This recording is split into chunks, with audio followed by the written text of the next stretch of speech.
Graças a Deus, meus irmãos, hoje nós vamos gravar a nossa EBD devido à situação da nossa pandemia, sendo que ela é a última lição da nossa revista sobre Atos dos Apóstolos, que tem nos acompanhado aí durante um longo tempo nesse percurso da EBD, e estaremos finalizando ela por meio de vídeo para que possamos retornar à nossa EBD no próximo domingo já com a nova lição sobre Romanos. E estamos aqui hoje trazendo a última lição de forma gravada, a primeira vez que nós estaremos disponibilizando desta forma. Quem sabe se haja aí outras oportunidades, mas estaremos aqui hoje trazendo a última lição para que todos tenham acesso e possamos começar a nova lição, sendo que cada um de nós tenhamos aí estudado a nossa revista até o final. Como eu falei, nossa revista sobre Atos dos Apóstolos, e queria recapitular aqui aquilo que nós vimos durante todo esse percurso, certo? Percebemos aí que o livro de Atos dos Apóstolos é uma continuidade do Evangelho de Lucas, o seu escritor. Ele termina o seu Evangelho, o final do Evangelho de Lucas é também a continuação em Atos dos Apóstolos. Antigamente os dois livros eles eram unidos em um só, mas devido à facilidade didática para que nós possamos compreender melhor os livros do Novo Testamento, houve essa organização e separação do livro do Evangelho de Lucas e o Atos dos Apóstolos, colocando Atos aí após os Evangelhos, já para que nós possamos ter essa noção aí de como se deu pós a ascensão de Cristo. Então nós temos então o livro de Atos dos Apóstolos, 4 momentos. O primeiro dele é a introdução do livro, no qual Lucas vai ainda mostrar que Cristo estava ali com os seus discípulos, os apóstolos e os seus seguidores. E no primeiro momento nós temos a grande promessa que o Espírito Santo desceria sobre eles e eles receberiam poder de testemunhar. Então, no primeiro momento ali, Atos de 1 a 12, nós temos aí então a promessa de Cristo, a sua ascensão aos céus, certo? A destra do Pai, com a promessa de que o Espírito Santo desceria, e também a uma missão. Cristo ele vai então dizer que a igreja de Deus deveria permanecer em Jerusalém, testemunhando sobre ele, para depois então alcançar a Judéia, Samaria, até os confins da terra. Então no primeiro momento há essa relação de Cristo e o anúncio da promessa do Espírito e da missão da igreja aqui na terra. E não é apenas uma introdução, como Lucas também ele vai mostrar que todo o caminho de Atos dos Apóstolos, porque nós vamos perceber que a trajetória da escrita de Lucas, da narrativa de Lucas, não é necessário os atos apostólicos em si. Lucas ele vai mostrar para nós como é que o Espírito Santo ele trabalhou através da igreja para levar o Evangelho de Cristo, o Evangelho das Boas Novas, o Evangelho do Reino de Deus, para então ao todo o mundo conhecido da época, que era o Império Romano. Como se deu então a pregação do Evangelho pelos cristãos ali da igreja primitiva, pregando o Evangelho a toda criatura diante do mundo conhecido, que era o Império Romano. E então, o cumprimento parcial aí dessa missão da igreja naquele momento. Então Lucas vai mostrando aí, focando apenas alguns apóstolos. Nós não vamos ver a narrativa sobre todos os apóstolos. Muitos deles deixaram de ser citados a partir do capítulo 2, nem mais serão citados seus nomes, entre outras coisas mais. Nós vamos percebendo que na verdade Atos dos Apóstolos é simplesmente as ações do Espírito a partir da igreja na proclamação do seu Evangelho. Então no primeiro momento há mais ou menos uma introdução e um direcionamento daquilo que será a narrativa do livro.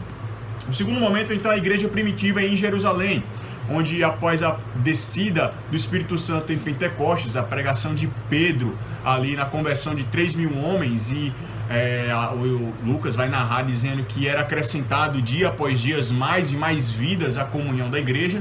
Então nós vamos perceber nesses 7 primeiros capítulos, do capítulo 2 até o capítulo 8, a presença então dos cristãos ali em Jerusalém, na igreja primitiva, como se deu a sua relação com o povo judeu. Viu ainda uma dificuldade de compreensão do cristianismo como uma religião separada, ou então diferente do judaísmo, tendo em vista que os judeus eles tinham uma parcialidade do conhecimento da revelação divina, e com Cristo há então essa plenitude do conhecimento divino. E aí ainda há esse momento aí da igreja apenas em Jerusalém, onde não há tantos confrontos com relação à pregação aí para pessoas diferentes. Nós vamos perceber que há uma centralidade ali para o povo judeu, o mais distante seria os judeus da dispersão, tendo em vista que Pentecostes reunia todos os judeus da dispersão naquela festividade, por isso que houve muitos ali que eram judeus de vários lugares do Império. Então a única diferença era essa, judeus da dispersão e judeus que permaneceram em Jerusalém, mas eram todos em si judeus conhecedores da lei e do Antigo Testamento. Até o capítulo 8 nós vamos perceber essa relação apenas com os judeus. Só que então, no terceiro momento, nós vamos encontrar aí a questão com os gentios. O caso de Paulo, ou de Pedro, perdão, com Cornélio, a qual ele percebe que a descida do Espírito Santo que se deu com os judeus, aconteceu a mesma coisa com os gentios, quando Cornélio e os seus soldados, eles também recebem ali a mesma expressão de línguas, realmente, como houve em Pentecostes. Devemos lembrar aqui que a questão de línguas idiomáticas, as pessoas estavam falando cada um no seu idioma e os outros entendiam de acordo com o seu próprio idioma. No caso, o inglês falaria em inglês e eu, brasileiro, falando português, entenderia como se ele estivesse falando em português. Então, há aqui uma relação muito ampla e muito perfeita do contraste entre a Torre de Babel, onde Deus ele divide a humanidade a partir das dificuldades de comunicação, e Pentecostes, onde agora o Evangelho ele vai unir todo o povo em um só, onde a ideia aqui é simplesmente não há mais divisão. Deus agora separou a barreira que dividia Israel do Israel de Deus, que seria todo aquele que cresce em Cristo. Então, nesse momento, começa a compreensão de que o Evangelho ele é para toda a humanidade. Não é mais o povo judeu, não é mais Israel. Existe agora um novo Israel, o Israel de Deus, o novo Israel a quem Cristo fez uma aliança que seria toda criatura que cresce nele. Então, esse momento aí do dom de línguas, são línguas idiomáticas em contraste com Babel, mostrando aí a comunhão e a unidade então do povo de Deus, sendo um só povo, um só corpo e um só Senhor, certo?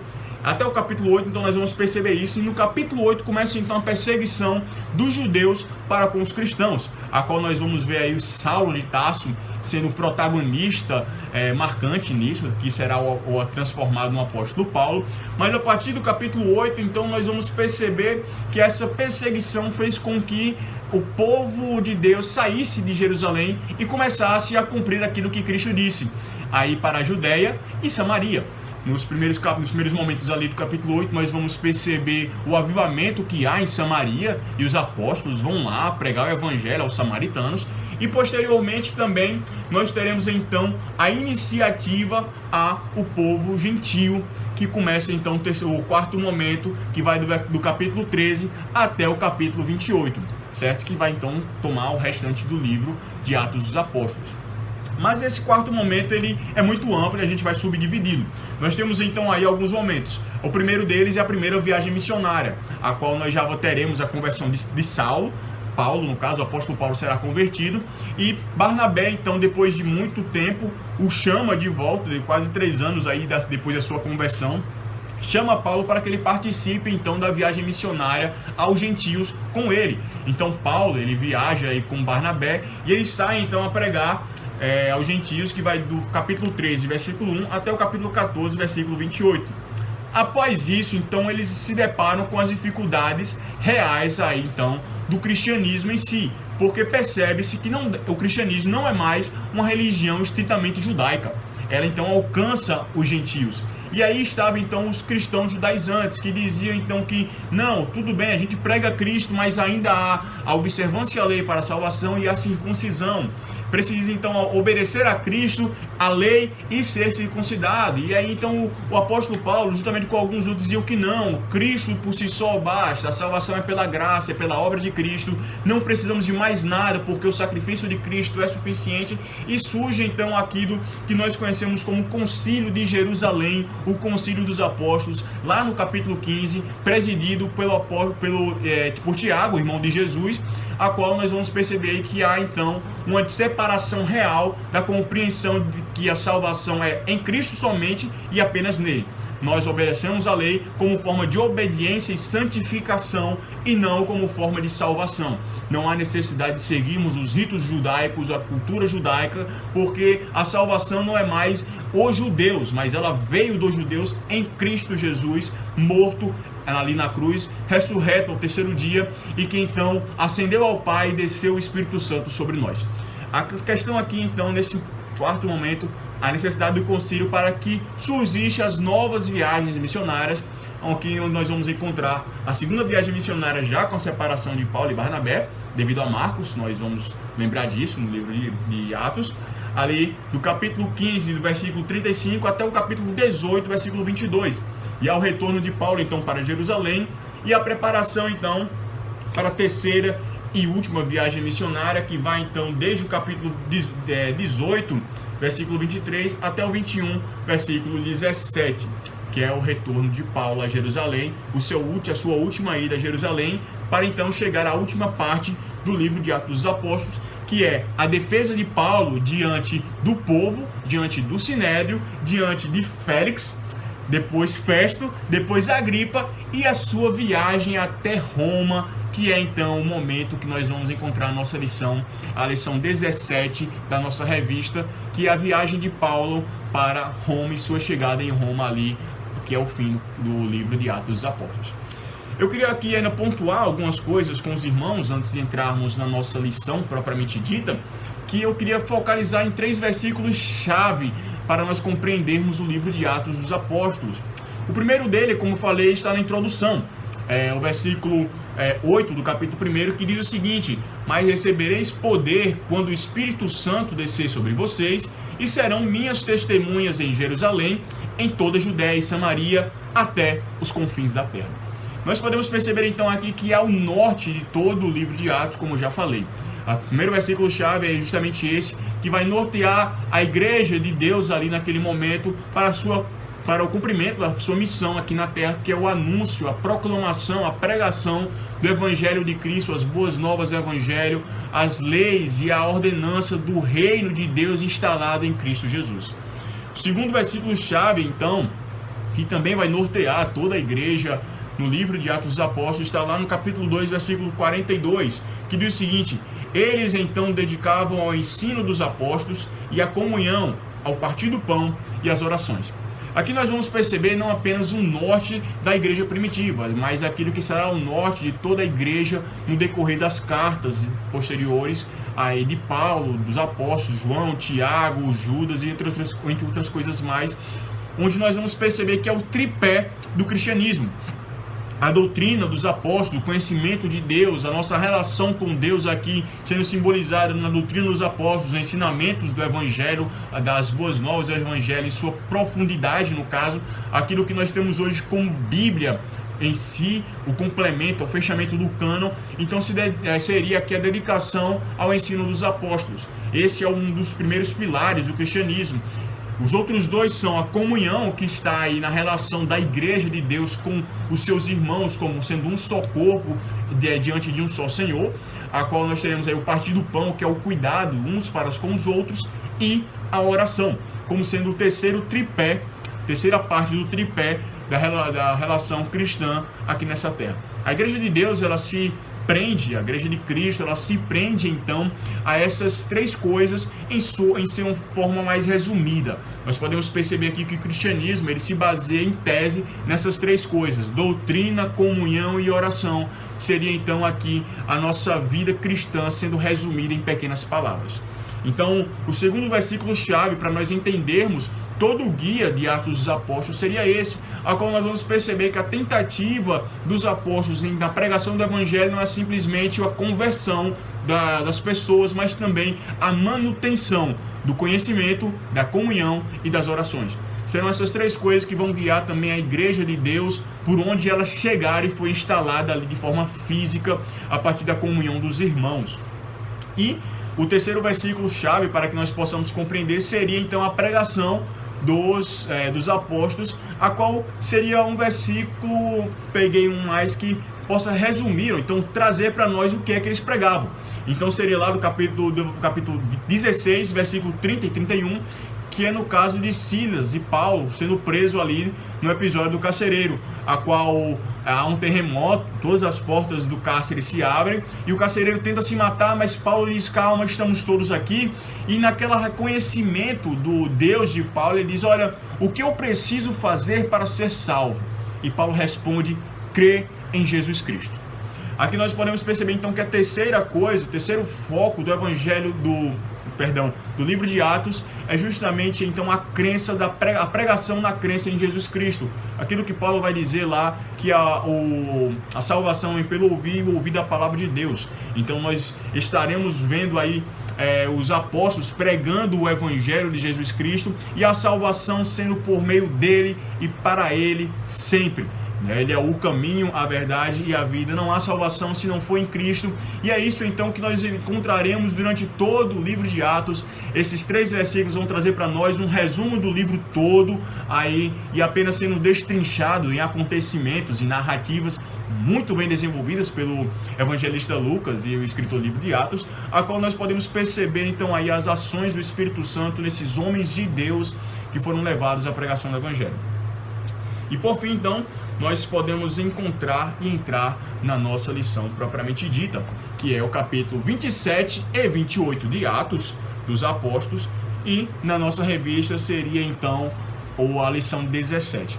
Eu queria que os irmãos, antes de continuarmos o nosso estudo, não vou ler os 2 capítulos, acho que os irmãos, seria bom que os irmãos lessem em casa, dessem uma pausazinha, lessem os 2 capítulos com calma. A escrita de Lucas é muito gostosa, Lucas ele descreve muito bem para nós, e podemos então entender o que está acontecendo ali, para que possamos então fazer agora o estudo da lição de forma mais minuciosa e compreender aquilo que o Evangelho, aquilo que a Bíblia, aquilo que Atos dos Apóstolos de forma específica, nesses 2 capítulos, tem a nos ensinar hoje na palavra de Deus, e que Deus possa então nos abençoar e nos fazer crescer em graça e em conhecimento a partir disso. Leia os 2 versículos, são rapidinhos, você vai ler aí, vai gostar muito e entender então aquilo que nós estaremos estudando aqui durante esse período. Primeira coisa seria, após a defesa de Paulo, Agripa, que é a última instância antes de César, Paulo vê que não há necessidade, não há mais como ele ser liberto devido à corrupção das instituições jurídicas da época.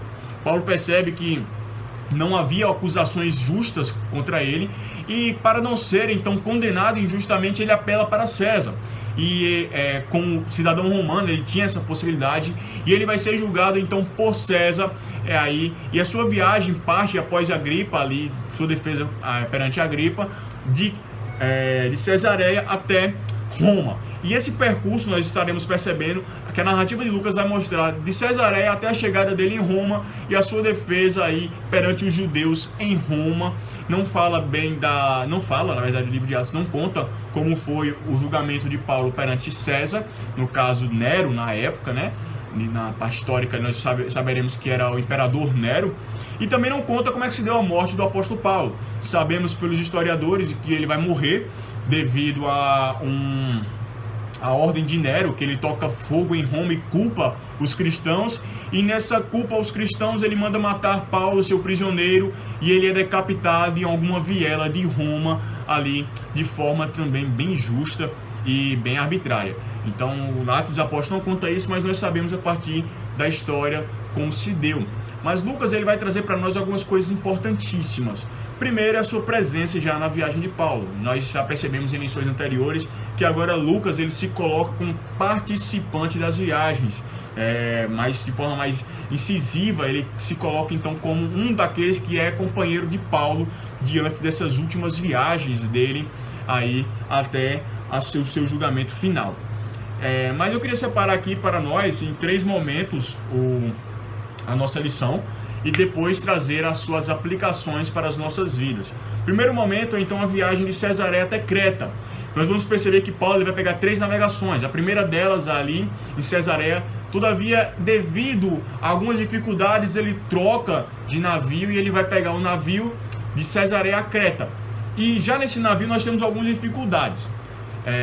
Havia ventos muito fortes, ventos contrários, e perceberemos aí que Paulo, desde o início da sua viagem para Roma, ele vai se deparar com inúmeras dificuldades, inúmeras provações, e casos chegará aos extremos, como nós veremos. Mas o início aqui é para a gente perceber que desde o início da sua viagem não vai ser fácil.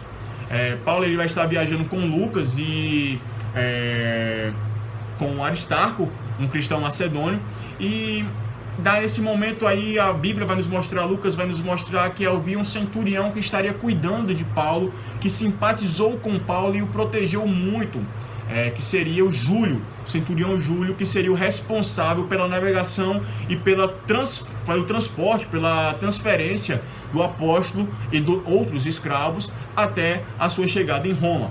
Júlio seria o centurião responsável por essa viagem, e ele teria uma simpatia por Paulo e o trataria muito bem.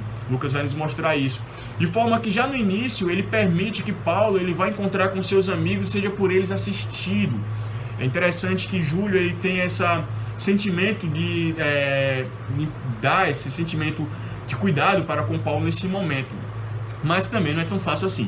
Perceberemos que nessa viagem de Creta, já logo no início, aí quando ele pega a segunda navegação da viagem, capítulo 27, a partir do verso 6, eles pegam o segundo navio e eles vão viajar de Cesareia para Creta. Então ali já uma dificuldade muito grande de ventos fortes. E Paulo ele faz a sua primeira intervenção. Aqui ele vai primeiro falar pela primeira vez ali, diante daquela navegação, com o centurião e o chefe do navio. E ele vai dizer que a viagem não vai ser fácil devido às suas experiências já de outras viagens missionárias e dificuldades também com suas viagens aí navais. Ele vai mostrar então ali, pelo seu conhecimento de experiência própria, que a viagem não seria fácil. Todavia, o próprio Júlio, que tinha um sentimento muito querido por Paulo, o próprio Júlio que cuidou de Paulo até então, o Lucas vai dizer que ele preferiu ouvir ao chefe naval do que a Paulo e continuar a viagem como se fosse uma viagem normal, o que seria um grande erro. Todavia, irmãos, aqui nós não vamos perceber o apóstolo Paulo revoltado, não vamos perceber o apóstolo Paulo aqui gerando problemas ou então se sentindo menosprezado ou diminuído por isso. Paulo ele queria ajudar.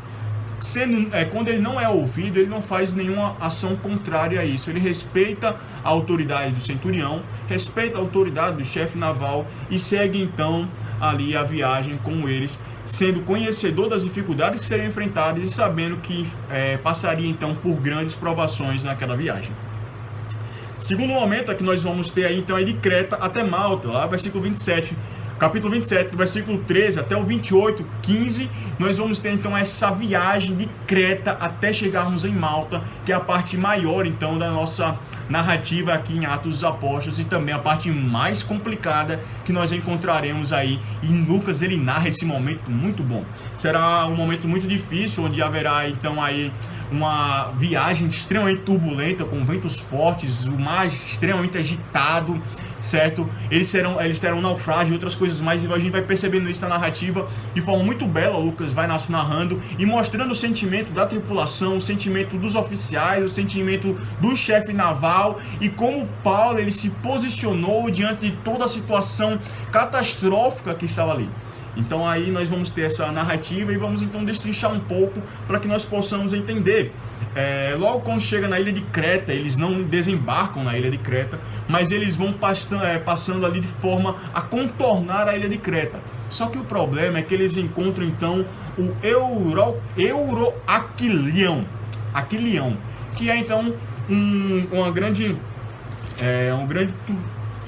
turbulência ali, um grande tornado marítimo ali que vai gera outras grandes dificuldades. O mar fica extremamente agitado e a preocupação é devido a isso, as consequências desse turbilhão, desse tornado ali no mar, vai gerar então as grandes tormentas, um desespero muito grande diante da navegação. E então é quando nós vamos encontrar a segunda intervenção de Paulo. Como eu falei, Paulo ele se apresenta em meio a todo o caos como alguém extremamente confiante e tranquilo. E é quando lá no capítulo 27, versículo 21 a 26, Paulo então ele se levanta e diz: olha, tenham calma. A tripulação já estava 3 dias sem comer, o povo estava com medo devido às ondas fortes, aos ventos fortes e toda a situação marítima ali, diante do Euroclidão e outras coisas mais, e estava um desespero muito grande. As pessoas estavam 3 dias sem comer, já um desespero, e então ali já não tinham mais esperança de salvação, como o próprio Lucas diz, e nesse momento Paulo se levanta. E ao se levantar, ele então diz: olha, tenham calma. Recebi uma mensagem do anjo do Senhor que me diz que nenhum daqui se perderá devido à graça de Deus. Eu tenho uma missão que é chegar a Roma, e Deus me deu a graça de que nenhum de nós seremos perdidos, não haverá mortos. E ele se levanta então e ele acalma toda a situação, ele acalma as pessoas, e ele se mostra então como aquele que vai confortar as pessoas diante de toda aquela situação. E é interessante aqui, meus irmãos, que ele não tem, como eu falei, nenhum sentimento de orgulho. Paulo está ali como um servo do Senhor, pronto a ajudar as pessoas. Ele não está buscando glória própria, ele não está buscando interesses próprios, ele está apenas tentando acalmar as pessoas e mostrar que devem confiar em Deus. E é o que vai acontecer. As pessoas vão sentir essa confiança de Paulo, depositar em Deus essa confiança devido à promessa que Deus fez a Paulo. Toda a navegação confiou nele e realmente soube de que ali Deus estaria agindo e cuidando de todos eles. Mesmo assim, há uma terceira intervenção, e eu acho aqui a terceira intervenção muito mais interessante do que as outras duas, devido ao quê? Na primeira, ele é menosprezado e não faz nenhuma reclamação quanto a isso. Na segunda, ele acalma os corações das pessoas e mostra então que elas devem confiar em Deus. Mas na terceira, Paulo vai dizer o seguinte: olha, realmente Deus falou que vai cuidar de nós e que nenhum vai se perecer. Mas essas pessoas, elas têm que comer, restaurar as suas forças, porque senão não teremos como sermos salvos. Aqui, meus irmãos, nós teremos aquilo que na Bíblia vai ser a soberania de Deus agindo na história e a nossa responsabilidade, a responsabilidade humana, cooperando com a vontade de Deus. Deus, ele faz as promessas e ele é fiel e justo para cumprir. Mas nós, como seres humanos, como seus servos, nós também temos nossas responsabilidades em meio a tudo isso. Nós não podemos simplesmente deixar-nos levar de qualquer forma, como se nós não tivéssemos o que fazer ou não tivéssemos responsabilidades a assumir e ações a agir. Nós precisamos sempre ter em mente que, diante de qualquer bênção dada por Deus, há sempre uma responsabilidade. Deus não dá bênção sem nos dar responsabilidades também, e nós somos responsáveis. Nós precisamos ser servos justos e fiéis naquilo que Deus responsabilizou a nós, diferente daqueles servos que são negligentes. Sempre que o Cristo ele vai trazer esses dois exemplos do servo justo e fiel, ele mostra também aquele que é injusto, é infiel e é negligente, não fazendo aquilo que deveria ser feito e que ele sabia que deveria fazer. E é por isso então que Paulo diz aos tripulantes: olham, comam, porque nós precisamos restaurar nossa força para que nós permanecemos vivos. Na terceira intervenção, então, como eu falei, nós temos aqui algo magnífico, que coopera e completa todas as anteriores intervenções de Paulo, especialmente a última, com relação ao conforto na promessa de Deus. Devemos confiar em Deus, devemos manter a nossa fé nele, sabendo que ele é fiel e justo para cumprir, sim, mas também devemos buscar as nossas responsabilidades e cumpri-las como servos fiéis ao Senhor. Santo Agostinho ele vai dizer que nós devemos orar como se tudo dependesse de Deus e agirmos como se tudo dependesse de nós mesmos. Por quê, irmãos? Porque Deus nos dá meios e formas de cumprirmos a sua vontade. Ele não dá a nós coisas além das nossas forças, ele não nos dá tribulações além daquilo que nós possamos aguentar. Aquilo que Deus coloca em nossas mãos é porque ele confia e sabe e nos dá formas de cumprir a sua vontade. Então cabe a nós sermos então pessoas responsáveis para com as promessas de Deus, fazendo a nossa parte, confiando e agindo de acordo com aquilo que ele espera e quer de nós. Então, nós devemos entender essa terceira intervenção de Paulo como sendo algo fundamental para a nossa compreensão da nossa responsabilidade cristã. Lucas ele vai nos mostrar isso de pouco nessa narrativa bem turbulenta aí da viagem de Paulo. Nessa viagem de Creta a Malta, há então aí um naufrágio. O navio então está para se despedaçar todo, e com medo que os escravos, os prisioneiros, eles venham a fugir, os soldados então aconselham a Júlio, o centurião, para que matassem todos os escravos e prisioneiros. Só que Júlio, devido ao seu carinho por Paulo e percebendo também, logo após aquilo que Paulo havia feito, a sua intervenção, o seu acalmar da navegação, do povo e tudo mais, percebe que precisava agir. E ele proíbe que os soldados eles venham agir de qualquer forma danosa aos escravos e aos presos. De tal forma que ele proíbe, então, e ele deixa e confia em todos eles de acordo com a palavra de Paulo.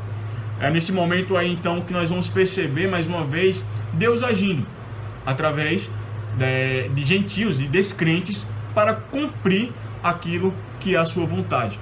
Devido ao carinho de Júlio por Paulo, então Paulo não é morto, Paulo não sofre dano algum, nem ele e nem nenhum dos daqueles que estavam na navegação. Como Deus havia dito, nenhum perecerá, nenhum morrerá.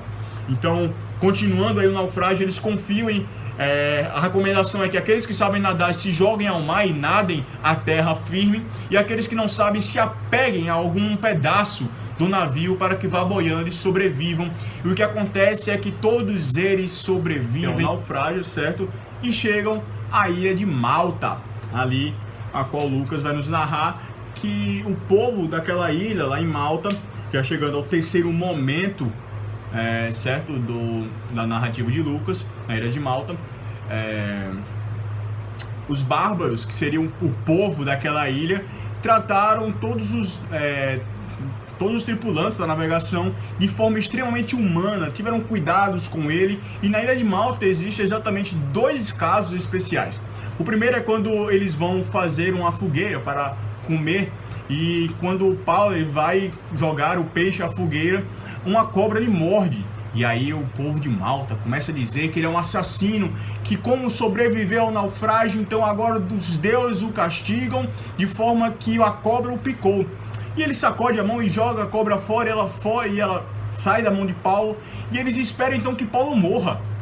E percebendo que Paulo não morre, que Paulo não tem dano algum, que a sua mão não incha, que não há nenhuma reação, então eles já voltam e mudam a sua interpretação da situação e dizem o seguinte: olha, ele não é um assassino, ele é um deus. E aí Paulo então nega qualquer atribulação a ele, a Deus, como algo do tipo, e diz que não. E aí que nós podemos perceber aqui, mais uma vez, é Paulo me mostrando e entendendo exatamente quem ele é. Ele está sobrevivendo porque Deus quer.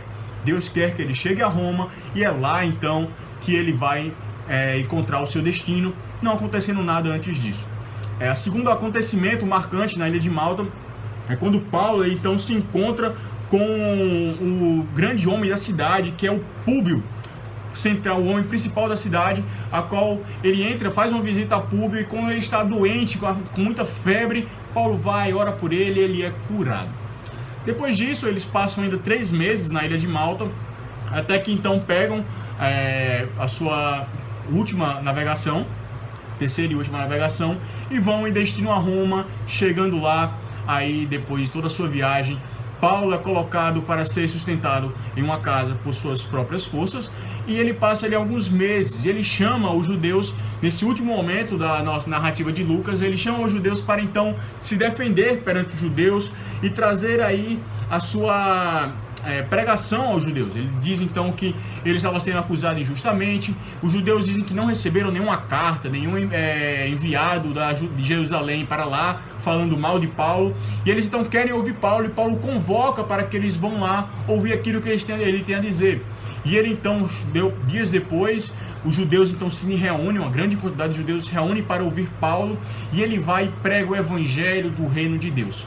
De tal forma que ele está a persuadir aqueles judeus para que eles possam reconhecer Cristo como Senhor a partir do Antigo Testamento, da lei e dos profetas. E ele prega com forma incisiva, prega de forma amável àqueles judeus a mensagem do Evangelho de Cristo e a crença em Cristo como única salvação.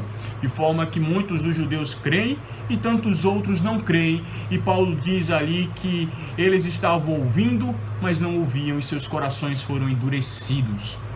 E o livro de Atos termina então dizendo que Paulo continuou ali alguns meses pregando então a palavra para aquelas pessoas. E aqui, meus irmãos, nós concluímos com algumas lições diante de toda essa narrativa, diante de toda essa construção, diante de tudo isso que nós vimos até aqui, que a primeira coisa é a liderança de Paulo. Nós podemos perceber que Paulo ele foi um homem capacitado por Deus para liderar então o seu povo e para ser então um líder para o seu povo. É importante nós frisarmos isso porque há algumas coisas importantes no caráter de Paulo e na sua vida que vão trazer para nós lições importantíssimas devido à nossa situação hoje. Infelizmente, nós sofremos uma crise de lideranças no nosso país.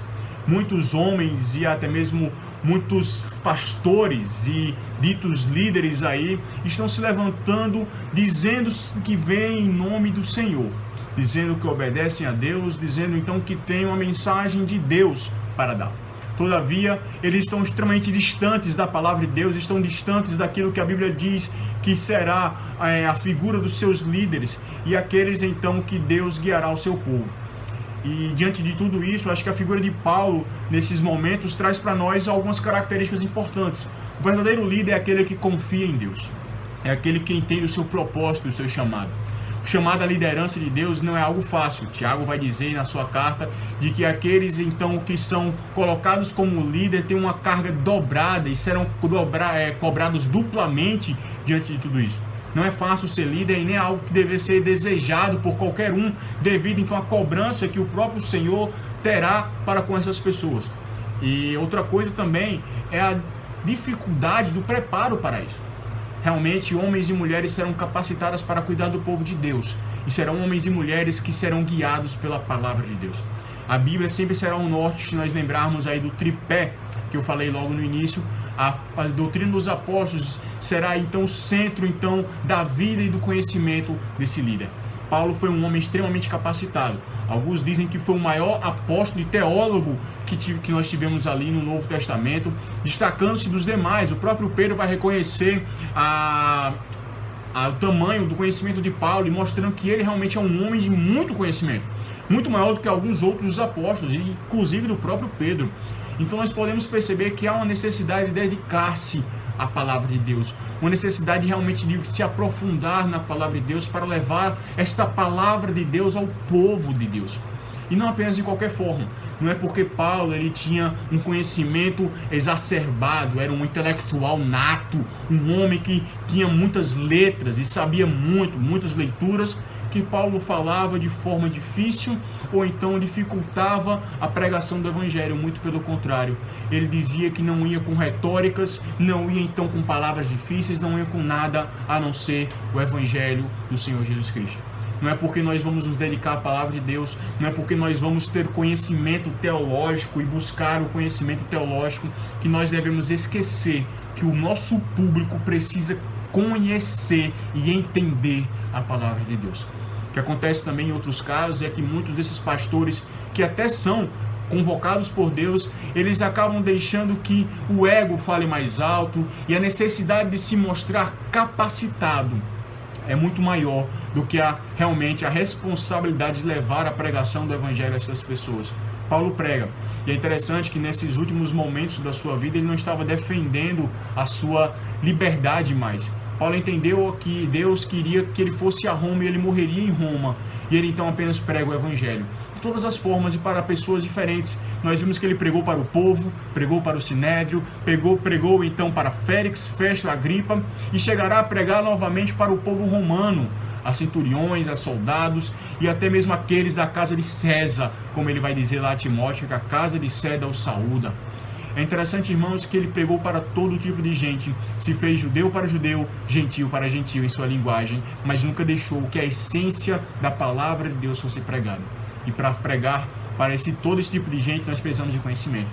E especialmente também, nós precisamos de humildade. Segundo ponto importantíssimo, além do nosso conhecimento da palavra e aprofundamento, como sendo algo de responsabilidade dos líderes, é a nossa humildade, entender o nosso lugar. Paulo ele entendia quem ele era servo do Senhor Jesus Cristo, ele era o maior dos pecadores, ele era aquele que Cristo salvou, sendo ele pecador e miserável.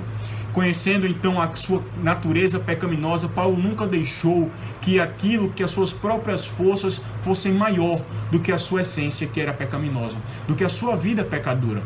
Paulo entendia muito bem que ele foi salvo pela graça e que nele não havia mérito algum.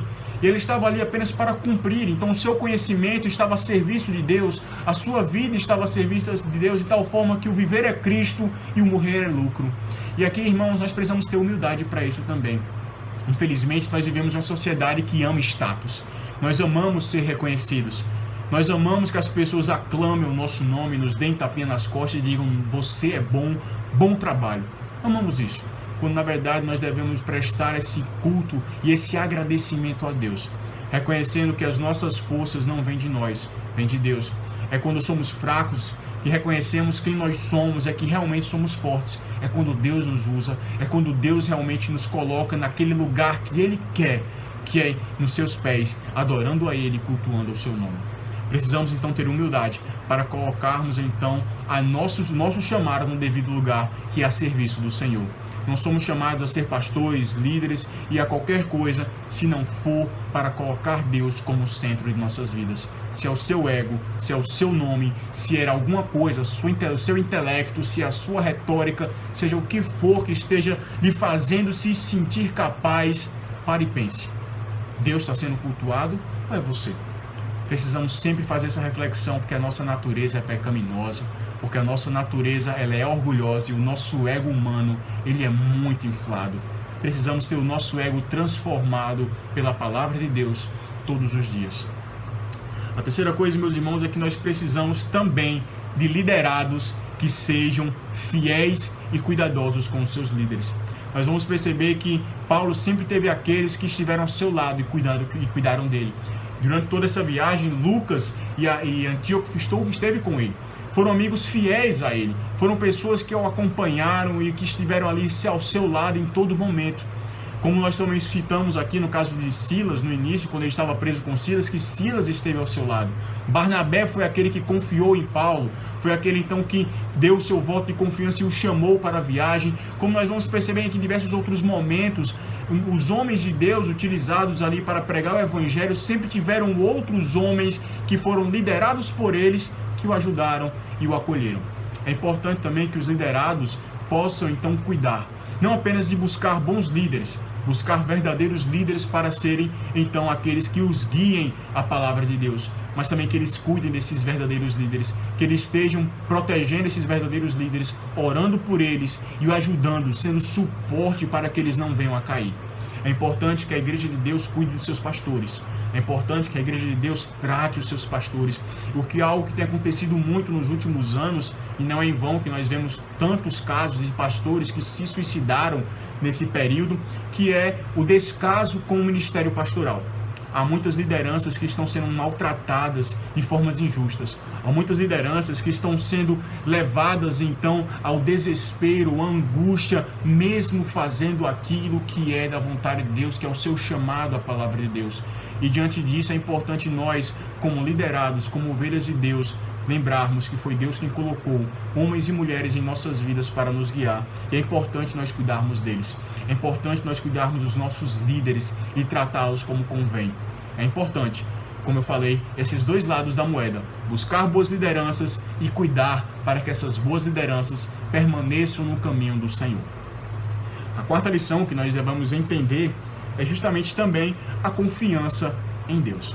E aqui eu trago para nós, apenas na figura de Paulo, aqui essa ideia da confiança. Paulo sempre soube aquilo que Deus queria para a sua vida. Desde a sua conversão, Paulo entende o chamado de Deus para a sua vida e ele vive para esse chamado. Precisamos então confiar em Deus. Se Ele nos chamou, Ele é fiel e justo para nos capacitar. Se Ele nos chamou e nos vocacionou, é Ele que nos dará a força necessária e os meios necessários de cumprirmos aquilo que Ele chamou. Precisamos confiar em Deus e saber que tudo aquilo que acontece em nossa vida coopera para o nosso bem. E cooperar para o nosso bem não quer dizer que tudo será bom. Não quer dizer que as coisas serão sempre flores. Passaremos por tribulações, como Paulo passou. A navegação não foi fácil, as prisões não foram fáceis. Paulo foi humilhado, foi chicoteado, ele foi preso, ele foi rejeitado, ele foi menosprezado, ele passou por diversas coisas e em nenhum momento ele criticou a Deus ou murmurou. mas ele entendia que fazia parte do seu chamado. E isso também cooperava para o bem daquele que ama a Deus. É importante nós entendermos que nós precisamos confiar em Deus. Não é fácil, especialmente em momentos de desespero e de dor. O nosso coração fala mais alto, as nossas emoções falam mais alto, e nós, latinos-americanos, que somos emotivos demais, muitas vezes deixamos que essas emoções nos tirem a visão daquele que é o nosso Senhor e Criador de todas as coisas. O nosso Deus, ele é maior que qualquer problema nosso, e precisamos confiar nele. E é isso que Paulo ele nos ensina do início ao fim do seu ministério. E aqui, nesses momentos de grandes tribulações, nesses momentos de grandes dificuldades, Paulo em nenhum momento titubeou, mas ele confiou. E serve para nós como um grande exemplo de confiança ao nosso Deus, de serviço ao nosso Deus de forma completa e correta. E por último, irmãos, é que nós nunca devemos deixar de lembrar que Deus, ele faz promessas e ele é soberano para cumprir. Mas como eu falei antes, nós temos responsabilidades. Não somos seres irresponsáveis, mas nós somos seres responsáveis diante do tribunal do nosso Senhor. E prestaremos conta um dia. Ele perguntará o que está em nossas mãos e o que nós temos a lhe oferecer. Cabe a nós cumprirmos a sua vontade da melhor forma, com todas as nossas forças, e dedicarmos a nossa vida à sua obra. E aqui não é simplesmente o dedicar a nossa vida à igreja, não é simplesmente o dedicar a nossa vida aos cultos, mas o todo na nossa vida, o completo da nossa vida, seja no trabalho, em casa, com nossos familiares, nossos filhos, nossos pais, seja no colégio, faculdade, universidade, seja na nossa rua, nossa vizinhança, nossos círculos de amizades, seja onde for. O que nos cabe é sermos cristãos por onde quer que nós formos, porque ser cristão é ser e não é estar. Nós não estamos sendo cristãos no culto, nós não estamos tendo cristãos em casa, nós somos cristãos o tempo todo. É um ser, um estado de completude, um estado de plenitude. E precisamos agir como tais. Precisamos então agir como pessoas responsáveis por levar a Cristo por onde passarmos. O nosso testemunho é algo importantíssimo. Não é à toa que Cristo disse que o Espírito Santo desceria sobre nós, nós teríamos poder de testemunhar.